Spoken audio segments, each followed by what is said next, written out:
And we're back again. Welcome to episode 2, if you have made it this far. Yes, you're very brave soul. Deep down the rabbit hole we go. So today we thought we would talk about all the numerous amounts of issues we both have. Yep. Some of which overlap with the other person's issues. So maybe we should start with our overlap. Overlaps. Depression? Well, technically, according to my therapist, I have depression, but I really feel like it's more of anxiety. I don't want to off myself. Oh, okay. That's probably not depression then. Time for a sidebar. We would like to add a clarification here. We do not believe that one needs to want to off oneself in order to be clinically depressed. The Slightly Off-Center podcast is meant for entertainment purposes only. Should you have any medical emergency, please contact 911. I repeat, we are not professionals. We are not doctors. We are not psychiatrists. We are not psychologists, social workers, librarians, teachers, or anything useful. Thank you. But you know how, when you go to the doctor and you fill out the, on a scale of 1 to 10. The depression questionnaire. Yeah, according to it, since I scored a 3, I still technically have depression. I don't know. I mean, when I took that, I swear, they were ready to, put me in a straitjacket in a cell. Well, the last time I went to the psychiatrist and therapist, I went to the psychiatrist on Valentine's Day. It was a great Valentine's How Day day. appropriate! I got some great meds. Woohoo! Apparently, since my score was below a 5, I'm in the quote-unquote normal range. Really? Yeah. Shut the door. I always get 9, 10, 11, 12. What was the highest? A lot. Okay, what is it a lot? I mean, you have been on this fucked up planet longer, so it makes sense. Yeah, I have lots of issues. What were we talking about? Anxiety? Issues. And I was talking about depression. Oh, depression. And you said you didn't have depression. Have I mentioned that Emily and I both self-medicate? I am now currently on my 3rd drink of the evening because I am beginning my new job tomorrow, and it's better for me to drink than vomit from anxiety. I took a little toke of the wacky weed before doing this episode, but I'm feeling good. Shout out to $5 margaritas at happy hour, which apparently I'm bougie for thinking that's a good deal. Shout out to medical marijuana, which is not a good deal, but who cares? And this rosé Angry Orchard I'm drinking right now, pretty basic, but pretty lit. Yeah, the lemon cake concentrate I took a puff of tastes like old socks and body odor. But once you get through that, it's fine. Do your pupils dilate when you get high? Yeah, are they I was gonna dilated? say they're pretty big now. I'm a black-eyed child right now. Ooh. Anyway, so, depression. Mother, can you explain to us exactly how you feel depression? How I feel it? I heard somewhere that depression is just anger turned inward. And I think that's a pretty good description of it. Because the only time I'm not depressed is when I am fueling my hate outside myself. For, humanity in general. It's a good thing I'm a cripple, because otherwise I'd be punching people in the face. But, yeah, was it last summer or the summer before? I think it was last summer. No, yeah. Yeah. Last summer. Last summer, my meds, of which I've been on forever, decided, hey, we're not going to work like we should. And so I go through these phases, but this was a really bad phase of the phase. I think my main symptom of depression is I feel like the world would be a whole lot better without me in it. Which obviously it wouldn't be, because you would give Raven and me and like literally everyone who knows you the worst kind of complex. But I wonder if it was like a wonderful life. What if you And rolled you in never- front of a train and then I beat myself up for the rest of my life for not coming with you to the metro that one time that you decided to go outside the house? Well, that could happen, like, accidentally, too. Maybe you should just accompany me everywhere. Okay, if you had your way, me and you would be handcuffed together for the rest of our lives. Maybe not for the rest of our lives. I mean, I wouldn't want to be handcuffed when I was asleep. Or not sleeping. Or not sleeping. Wink, wink. Emily was giving me a wink, and then she realized that you couldn't see that on a podcast. Anyways, so yeah, I think that's a good description of my depression. I just goes up and down.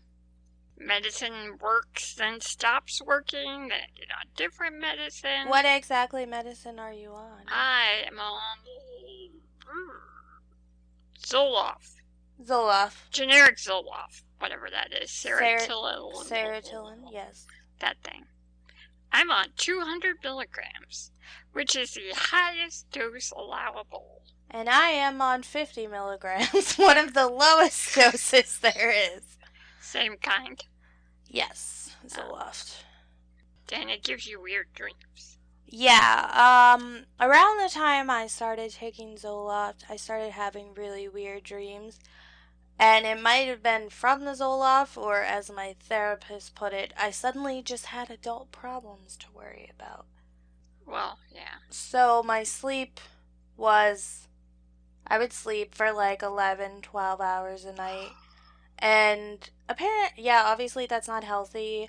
I would love But that. the thing that ultimately sent me over the edge to go to the doctors about it was that I kept having these stress dreams where like shit was happening and I would know it was a dream and I would wake up soaked in sweat, have to wash my sheets, and like I'm already run really hot, like a lot more hot than your average human being. Definitely more than me. Yeah, so I have to like stick a leg out while I'm sleeping because otherwise I wake up covered in sweat, and then I But sweat. run the risk an evil ghost will grab said leg and drag her out of bed. But if the evil ghost doesn't capture me, I would sweat, which would cause stress dreams, which would make me sweat more. And it was just like a vicious cycle. And make you more anxious and give the evil demon And have energy. you ever woken? Jesus. You're woke? Yeah! Have you ever woken up from a dream and been so anxious? I've been pissed off. I've been so anxious to the point where I literally had to wake up and take a lorazepam, which is another drug I'm on for panic attacks. I have those too. I literally have to wake up and take the lorazepam. So I went to the psychiatrist and she was like, yeah, that's not normal. So here's this sleep medication, which basically it's also an antidepressant, but it was popular in like 1960s. It didn't really do a lot except put people to sleep. So Here's a horse tranquilizer. But it's non-habit forming, and I've been taking it for about 2 weeks now, and let me just say, it's a whole new world when you actually rest when you're sleeping. I'm telling you, medical marijuana, same deal. Yeah, but I don't know what kind of job I'm gonna get in the future, and like, just because it's legal at the federal level doesn't mean it's legal at the state level, and also you're a cripple, so you have more than just depression to have a doctor prescribe you marijuana. They didn't really describe it for the marijuana race. Describe it? Just prescribe it, sorry. Prescribe it for the depression. They prescribed it because you're a fucking cripple. Yeah, and I have fucking nerve pain. Yeah. Which is yet another issue. You want to talk about that issue? Okay, sure. Well, for the longest time I thought, I'm a cripple, but the kind of muscular dystrophy I have isn't all that bad. And then I started getting older, and my little nerve endings started dying out like they do when you get older. And eventually, it became more and more and more painful. It went from my toe kind of hurting a little bit at night. Then it went to the instep of my foot. Then it went up my foot and up my leg to my knee. So I take 900 milligrams of gabapentin a day and smoke the wacky weeds before bed. Throwback to when you didn't realize it was nerve pain and thought you had to be gluten-free. Oh, God, that was a nightmare. Gluten is in everything. I think they put gluten in the air. Okay, so last year, I worked with children with autism. And there were all these mothers who read the stupid mommy blogs, and they all had their kids on a gluten-free, soy-free, dairy-free, corn-free diet. Like, what the fuck do you eat? Yeah, I mean, seriously, it's like water. And also, these kids are already going to have a rough life because they've been diagnosed with autism, which makes people look down on them, which is bullshit and a whole different story. Mm-hmm. But not only that, but you're denying them delicious bread? Let them eat fucking cake! Yeah, I don't get it. I tried, the whole dietary restriction thing, and it just was not good. That brings up another thing that I have, heartburn, which is definitely genetic from my dear beloved father. Not me. I went to the doctor and she was like, yeah, you should try to eat bland. Like, baked food, no tomatoes, no spices. And I was like, do you just want to shoot me right here, right now? Bitch, that's everything in life. So instead I had her prescribe me a proton inhibitor. Proton? Oh, you did mean proton. I think it's proton inhibitor. Probably. Yeah, anyways, so I take that every day, whatever. and I don't really have heartburn unless I've been drinking a ridiculous amount. Like today. Okay, but I don't have it today. When I was in grad school, I would, have a glass of wine or two at night to just, relax. And then I was like, that adds up to 14 glasses of wine a week. That's probably not a good thing to be doing. So I went to my doctor and I was like, I'm just really stressed about grad school. Cried in her office. She was like, oh my God, I need to give you Ativan. Which is a good thing she didn't. She just was like, after she was like, I'll give you Ativan in the meantime if you can't see a psychiatrist. But then she got me an appointment with a psychiatrist the next day. And then I met with a psychiatrist, cried in her office, and she gave me the anti-anxiety meds. And, alcohol has still been a nice way to cope, but I'm not dependent on it. Well, I mean, before I got the weeds, as I like to say, I would drink beer. But I'm a cheap drunk, like 1 or 2 beers and I'm lit. Oh my God!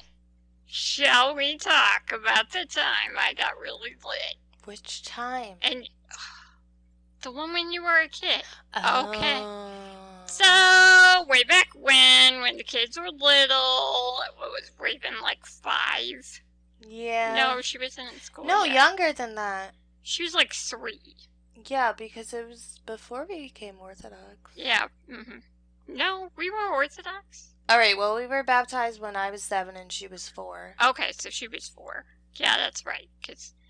Anyways, we were in our basement, which we got to through the garage. But there was a step between the garage and the basement. And we had this little, I can't remember if it was my good fold-up ramp set up.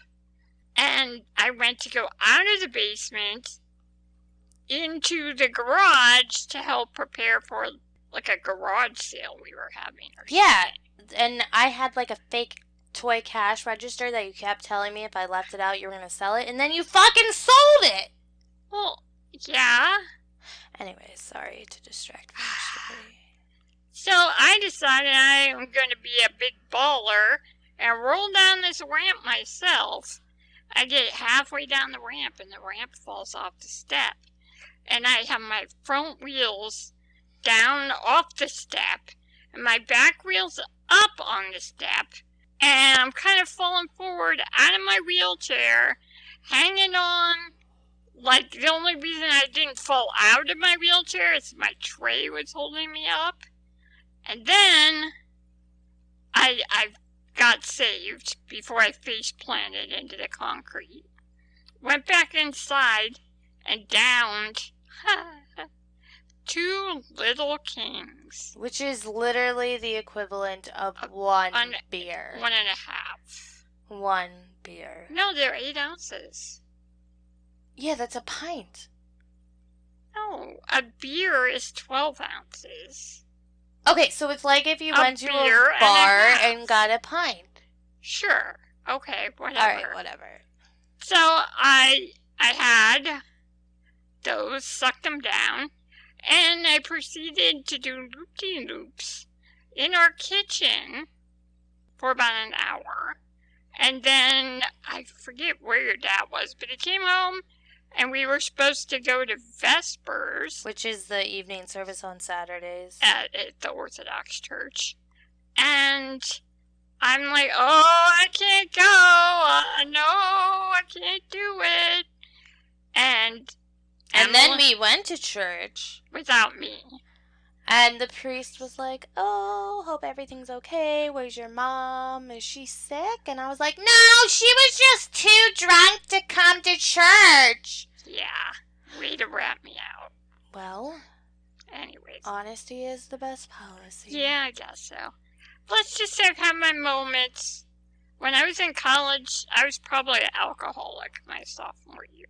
I feel like alcoholism is literally waking up at 8 a.m. and drinking a beer. Okay, it wasn't quite that bad. You were probably a binge drinker, like the majority of college students in Well, America. I mean, there were a couple times when I legitimately blacked out and had no idea what had happened. I have blacked out twice. Okay. I wouldn't recommend it. Be like self-medicating occasionally. Yeah. Which is probably not good. Just saying. Honestly, at the end of the day, we're human, and humans are gonna fuck up. And we need to unwind sometimes. Yeah, there's nothing wrong with a little wine, just as long as it's not 7 days a week. Unwind?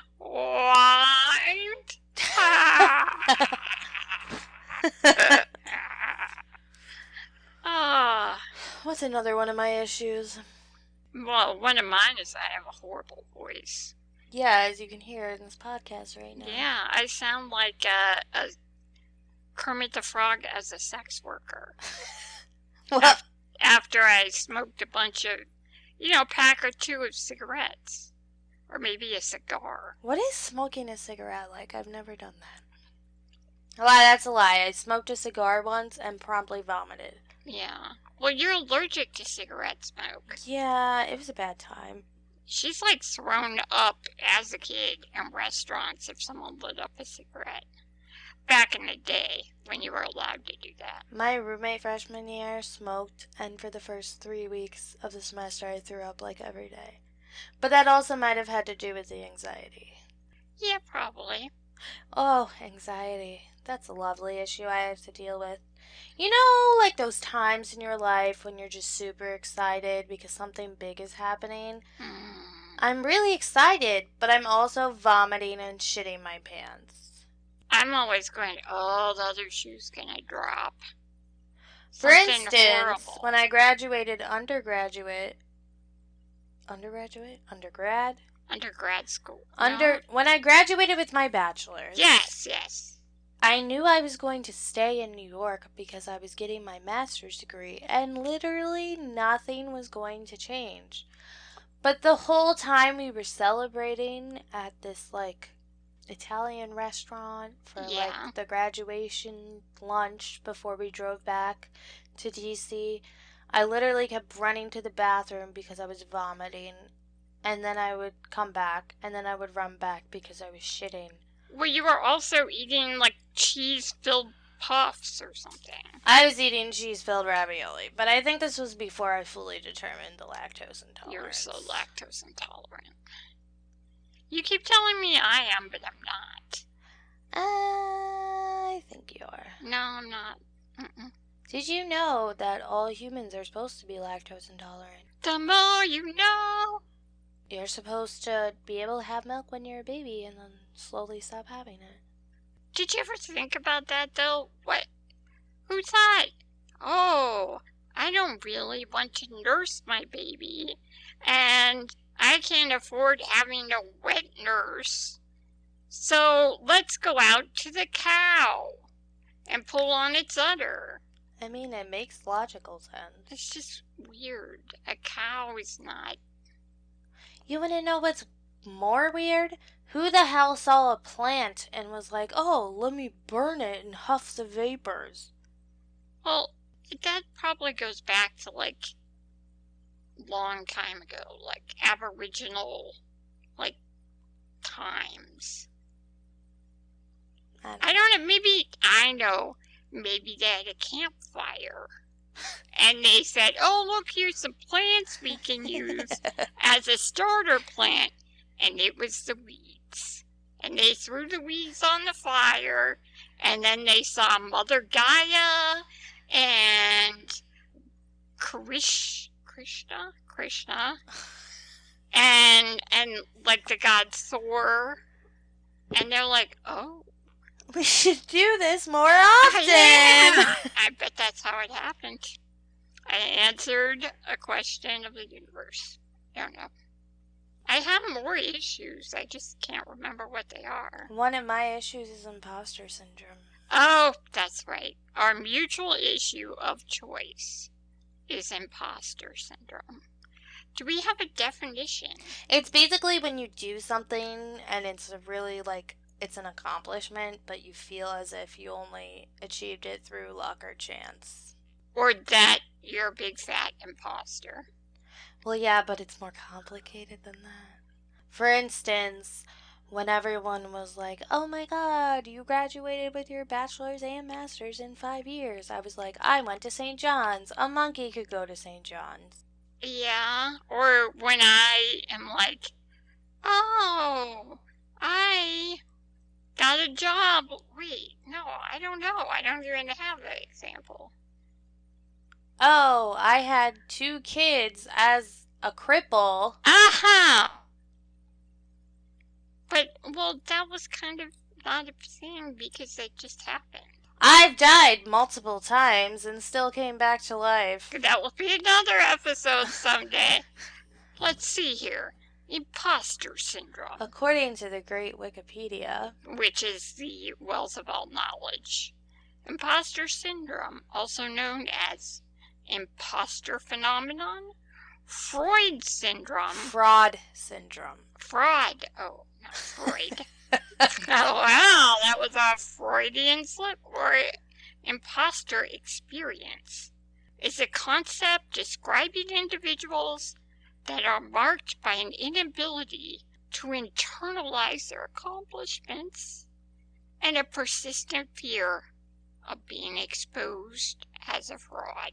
AKA, if you worked really hard to become a great writer and you're writing like a paper for a class, even though you know you're probably going to get an A because you have always gotten A's, you're still like, oh my god, what if I actually just suck and it's just been a fluke this whole time? Like I've just randomly filled in the Scantron bubbles in the exact right order. And fun fact, it's more common in women! Ding, ding, ding, ding. I wonder why that is. Perhaps you could tell us. Hashtag heteronormative patriarchy. All right, go for it. Take the floor, Em. You know, I was a summer camp counselor for 2 years, and I worked with young men and women on a ropes course / challenge course.